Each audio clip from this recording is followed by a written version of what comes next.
Hi అండి, welcome back to my channel. ఈ video ద్వారా మీ అందరికీ కూడాను నా చిన్న మెమొరీని షేర్ చేసుకోవాలని అనిపించిందండి. దాదాపు ఇది అందరు ఆడవాళ్ళలో జరిగే విషయమే. ఎందుకంటే షాపింగ్ అనగానే మనం కంట్రోల్ అనేది తప్పిపోతాం కదా. సో మనం వేసుకునే ఎస్టిమేషన్కి అక్కడికి వెళ్ళిన తర్వాత తీసుకునే దానికి సంబంధం లేకుండా అలా అయిపోతూ ఉంటుందన్నమాట. అలాగే మాకు కూడా ఎగ్జాక్ట్గా 4 years బ్యాక్ ఇదే సిచ్యువేషన్ జరిగింది. మా తోటి కోడలును మా ఆడపడుచులు అందరం కలిసి 4 members అనమాట బేగం బజార్ షాపింగ్ కోసం మనం వెళ్ళిపోయాము. అక్కడ ఒక షాప్లో ఏంటంటే మినిమం 5,000 పర్చేస్ చేయాలి.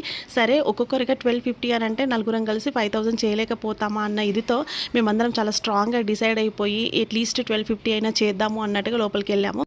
కానీ అక్కడికి వెళ్ళిన తర్వాత మాకు తెలియకుండానే ఒక్కొక్కరిగా 10,000 చేంజ్ షాపింగ్ అయిందనమాట. సో నలుగురం కలిసి 5,000 చేద్దామన్నది కాస్త 50,000 అయిపోయింది. బయటకు వచ్చి బిల్లు కట్టిన తర్వాత మేము ఒకరి మొహం ఒకరు చూసుకున్నప్పుడు మాకు అనిపించింది ఏంటి అని అంటే, ఏంటి ఇది అసలు మనం వచ్చే ముందు ఏం మాట్లాడుకున్న తర్వాత ఏం జరిగింది అని.